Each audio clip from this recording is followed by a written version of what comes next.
Good morning. I'm Daniel Barron, and I'll give you a little background and a little perspective.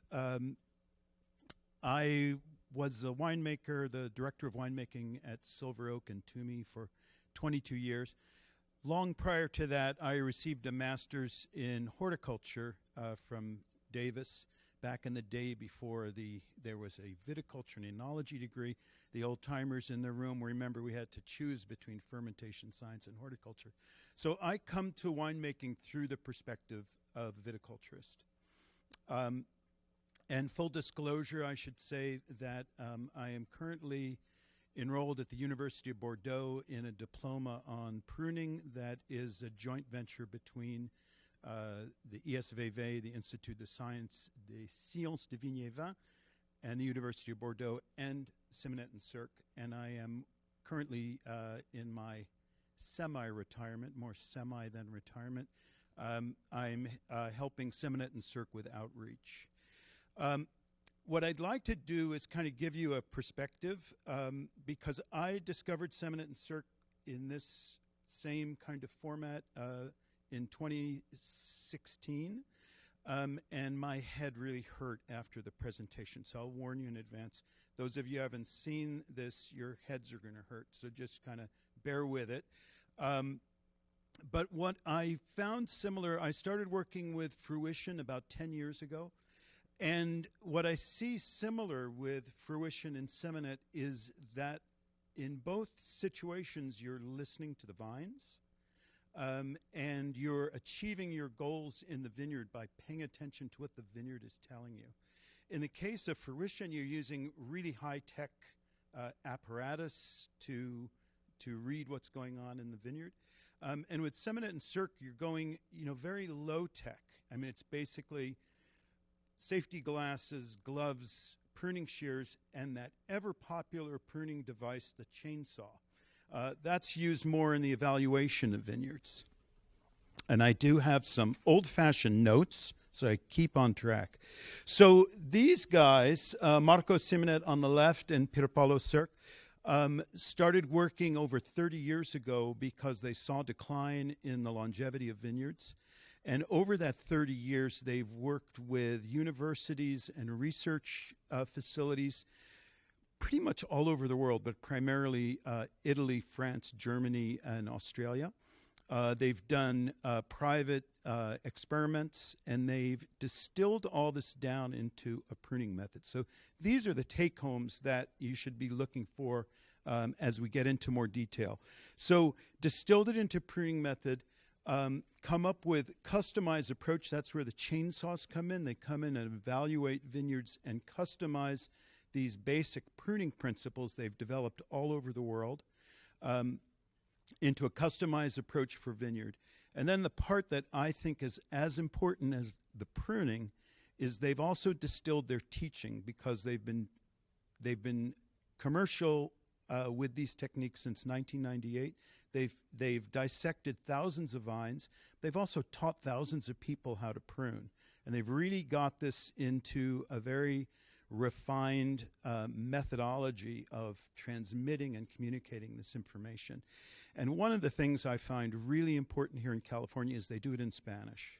They do PowerPoints in Spanish. They're out in the field pruning with the crew, and they have 20 or 30 technicians worldwide that come in and work with your crew. So it's really a way to change the pruning paradigm. When your head hurts after a presentation, that's probably a good thing. It means it's opening your head to new ideas. So with that, I'd like to introduce Mia Fisher, who will go into more detail.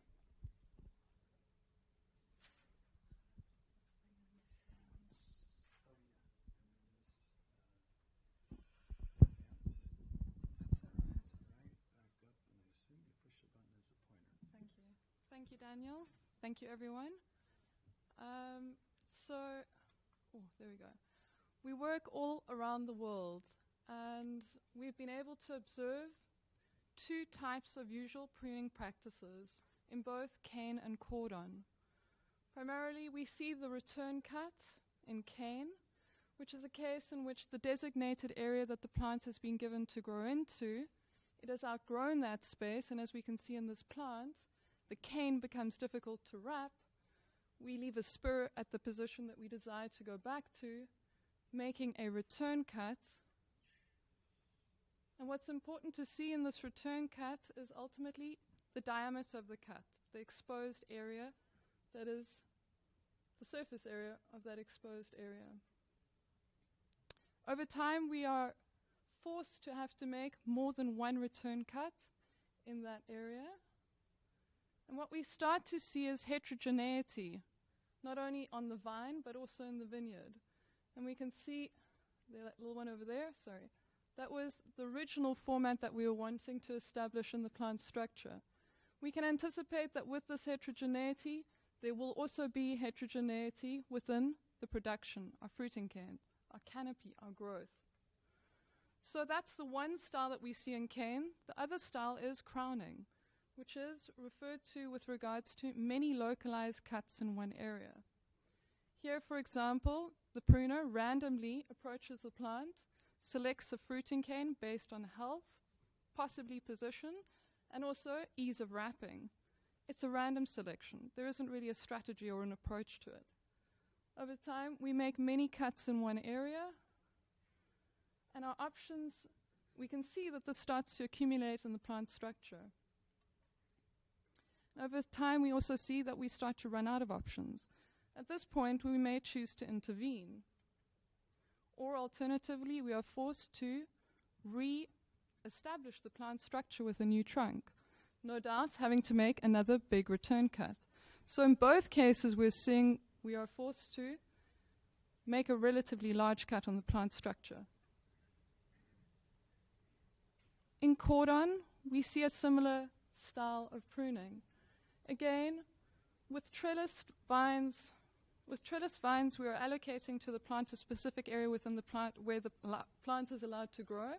And here we can see on this vegetative point that a spur has been left at the base with intention again to make that return cut, to come back, to keep the position close and low to the cordon.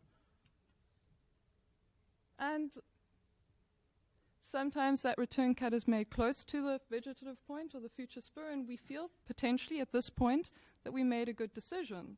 The spur looks healthy. In time, we start to see the impact of that. The other cut that we see is again crowning, where over time, in our attempt to keep the position low, we make several cuts in a localized area. Maybe every 1, 2, 3 years, but the impact is the same. We are placing many cuts in one area. And we start to see this heterogeneity. We start to see heterogeneity again in the cordon, in our cane health, positions that are lost, and we can anticipate that also the diameter is different, that the fruit quality will be different on each of those canes. In this particular plant, we had 6 positions. They are not all producing. So we're starting to see heterogeneity. So our big question came into this, and this is actually kind of touching on what I wanted to speak about today, is longevity, economics, as well as productivity and quality. In this particular plant, we had 9 spurs, 2 buds, 18 shoots per plant. Now we only have 6 productive shoots. It becomes a question of economics as well. So we can see from our external observation that the pruning wounds that we that occur year on year on the plant structure does result in some form of heterogeneity. But our work has a lot to do with dissections that Daniel had mentioned earlier on. And moving forward, I'm going to show you some of those consequences on the vascular flow of the plant structure. So here, for example, we have on top the cordon, a normal general cordon that we see globally, and cane at the bottom. The brown wood is dead wood, the white wood is living wood, the yellow wood is pathogens, fungal disease within the plant structure. In the bottom left corner, we can see crowning, many localized cuts in one area, ultimately resulting in one huge desiccation cone. Or in the central bottom, we can see the return cut, And we can actually see how the desiccation progresses down into the trunk structure, our primary structure, something we should actually be trying to protect. And alternatively, in worst case scenario, where we're making those cuts, we're actually also inviting pathogens into our plant structure. And on the cordon above, we can see we've lost positions, and in question, heterogeneity is no doubt a problem. So dead wood is ultimately desiccation cones, and desiccation cones will occur with pruning. It's a part of the plant's defense mechanism. How we prune determines the quality and quantity of desiccation that we have in the plant structure. Here, for example, we can see the impact of both crowning on the top, the big return cut, and then also basal bud cut and flush cuts on the trunk structure. The quality of the cuts and the technique that we use does influence our primary structure. Saying that, we have also done a lot of experimental work, which Daniel had briefly touched on. And in this particular case, it again emphasizes that different cultivars have different susceptibility to desiccation. The way we prune our vines will determine that level of desiccation within the plant structure. The diaphragm, as well as utilizing protective wood, are both mechanisms that are really fantastic defense mechanisms. If we can utilize them well, we can reduce the quantity and quality of desiccation within our plant structure. So it becomes evident that ultimately pruning determines the amount of living wood that we have in our plant structure. And living wood is ultimately longevity, how long our vine can continue to produce, and also ensure uniformity in our vineyards. So just to highlight some of the points that we see in usual common pruning across the globe, that through normal conventional pruning, we end up with more dead vessels through increased desiccation in the plant structure. By default, that reduces the quantity of living wood that we can possibly have within our plant structure. And living wood, being our storage reserves, is reduced as well. And naturally, therefore, the plant is under stress. It is increased in that susceptibility. Increasing risk through two pathogens, we can see through the big cuts that we're making, deterioration and risk of collapse. So this is pretty common for us to see in the thousands of dissections that we've done over time, is that ultimately we start to celebrate the structural formation not changing over time. The young vine looks the same as the old vine structure. And ultimately this is a pruning of architect and not vine physiology. What we do notice, however, is that there's a reduction in living wood as the vine ages. The young vine is healthy. The canes on the young vine will, no doubt, all be equal. But as the vine ages, we can anticipate that we will start to see that heterogeneity I'd shown you earlier on. And here, not an uncommon sight for us to see. It's a very nice slide because it shows not only a lost position, it shows return cuts, the influence of that return cut on the fruiting cane of the spur, this little one over here. We can anticipate the fruit quality of that. And where we have some form of branching, we can see that the canes are definitely a lot healthier than in comparison to where the return cut has been made. And in both cases, we can see that in where we have had some form of branching, we're anticipating to make future return cuts. So in our desire to control the plant structure, ultimately what we're sitting with is an impact on our cane health and our fruit quality and uniformity. Again, coming back to longevity, economics, production, and quality. But you can see where I'm heading. So, yeah. Okay, so that's the one case. The second case is that we actually end up with risk of cavitation or embolism when the vascular system just simply cannot handle what's being thrown to it in the growth season.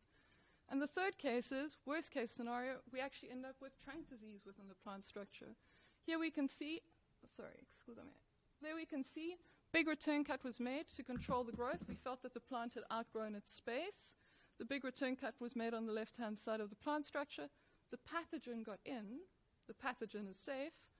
And that ultimately, the plant tried to protect itself by creating a desiccation cone. However, the fungus was already inside. And that was on cane, and also here on cordon we can see it. Possibly, potentially here we lost the cordon through lost positions, desiccation, we made a return cut.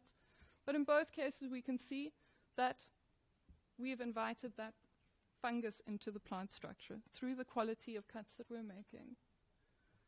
So for us, primarily, especially in Bordeaux and northern Italy, eschar is a big problem. It's not as aggressive here as it is overseas. For example, a plant showing symptoms of eschar in Bordeaux, for example, 1, 2, 3 years, it's gone. You have to uproot it. However, even with treating it to some degree, you have 4 to 5 years. We, however, look at curettage, where we remove the infected material, something that I will not be talking about today, but if you're interested, please look online. But here we can see another study that we've done, that where we have built up some form of ramification, branching, living within the plant structure, we ultimately start to see that the plant is a little bit more resilient to fungal disease, in this particular case, eschar. So this is ultimately where Marco Simonit over 30 years ago really stood in a vineyard and started pondering, and how we ended up where we are today. He was wondering why there was heterogeneity, and that's how we ended up doing the dissections that we ended up doing, and all the research work, and we're now doing our training. So having said that, let's move towards what we have taken from all the years of knowledge that we've put together. This is our method. And we talk about it simply. The vine is a creeper. What is important is that we need to control its growth. That's evident. In modern viticulture, that is vital. It can age. I don't know what the average age is here in Sonoma, but for sure, you have great examples of vines that are in the ground and definitely over 20 years old. So why not? And where we see some form of ramification, we also start to see that we have a high percentage of vines in the ground. We have longevity.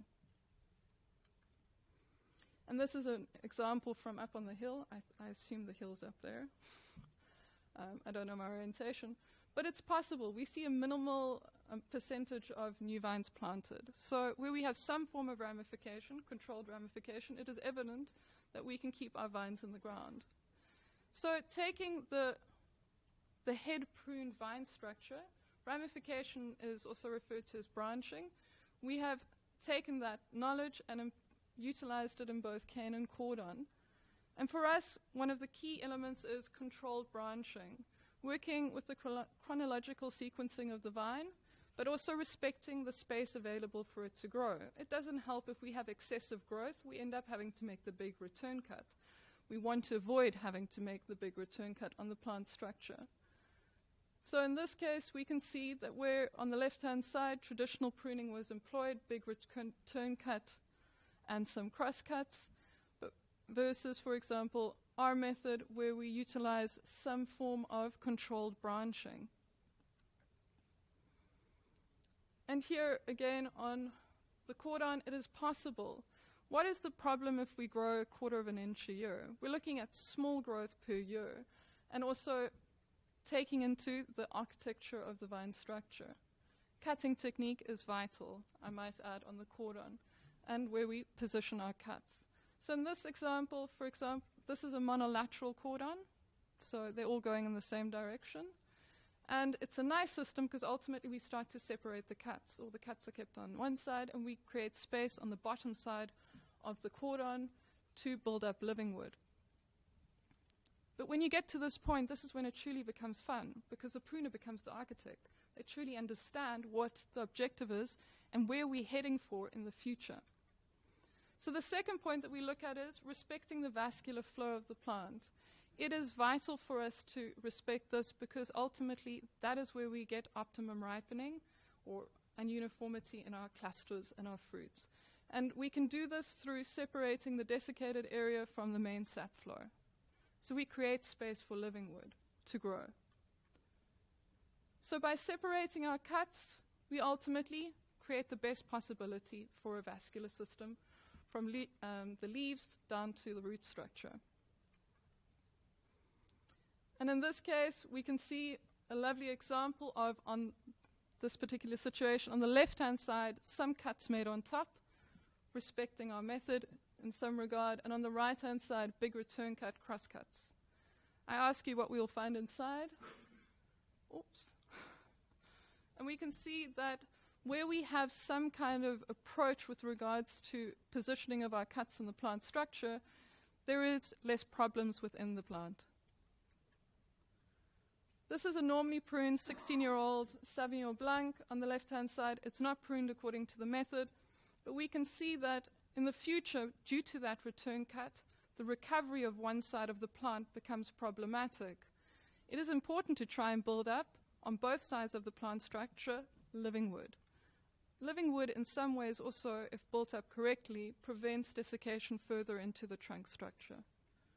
But on the left-hand side, it's evident there is a larger percentage of dead wood, which has no function to the plant structure at all, than living wood.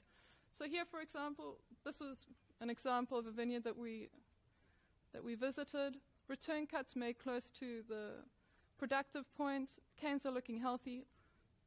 But the problem comes is when we start ending up with the desiccation close to our secondary structure, being the cordon arm.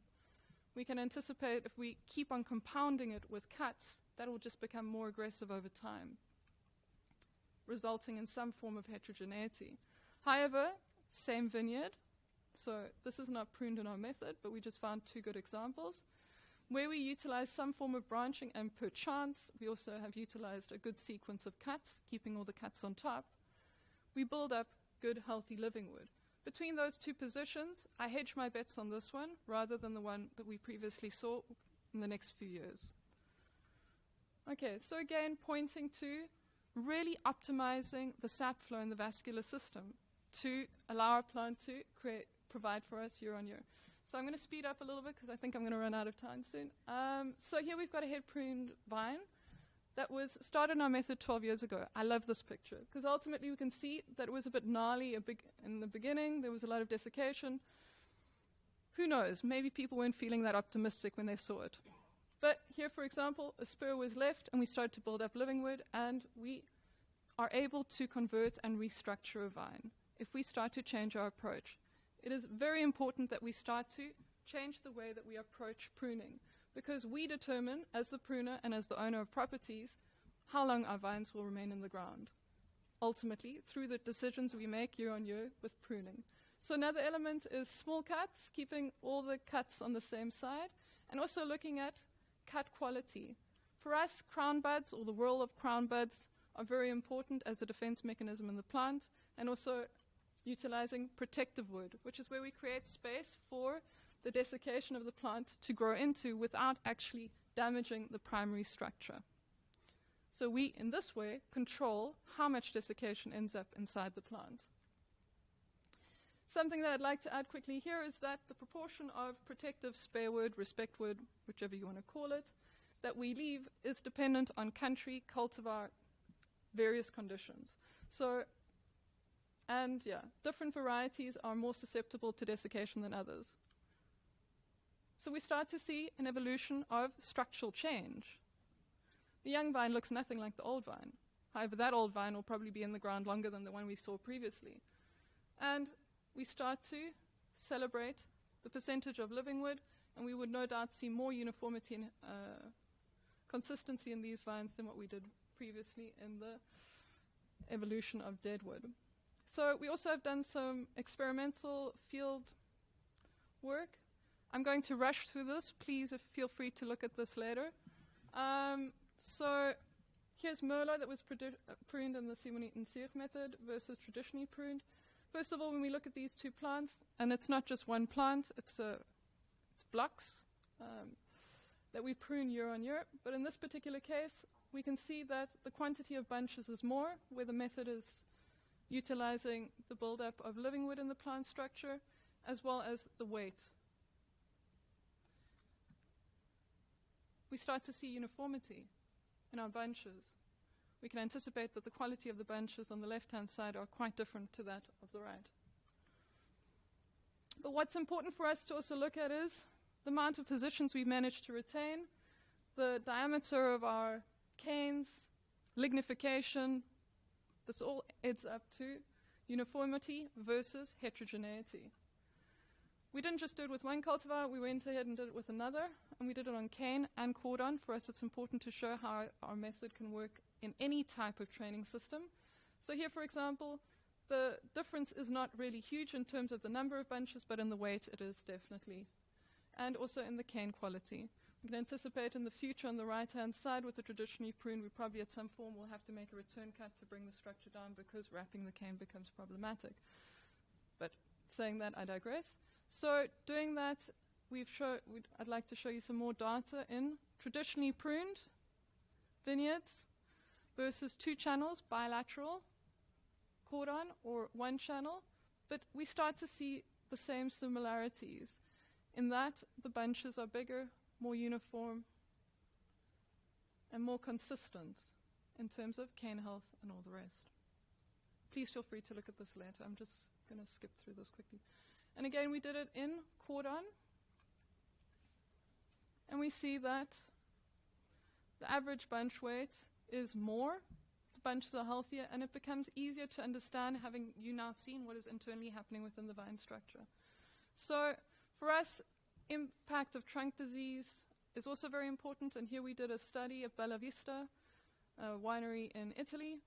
And it looked at the symptomatic symptoms of ESCO in their vineyards, and that reduced over time. And why did it reduce? Because we started to change the structural formation of the plant and started to build up living wood, controlling where the areas of desiccation were, and also reducing the cut size. So we went with a more methodological approach. And this comes into cost. They've started to save money over time. They have 180 hectares, so that amounts to quite a lot. So for us, through managing the structure correctly and working within the area given to it, through controlled branching, we are able to create some form of uniformity through even bud burst, fertility, and ripening of our bunches. We start to reestablish uniformity in our vineyards. So our objective is prevention to create long-living vineyards. So thank you very much, everyone. If there are any questions, feel free to ask them. Yeah, faster. Any questions? That's okay. Do you recommend a post-pruning treatment to use your sulfur rallies for? What we normally say is that if you use it, use it. However, the type of product, it's important the application that you do it regularly, that you follow those instructions.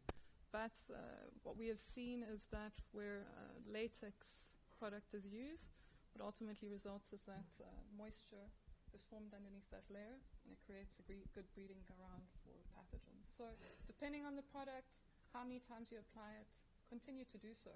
But we definitely have to start moving away from the big cuts and approaching it with more structure. So that was it. In the back. Yeah, I need to. Sir? Yeah.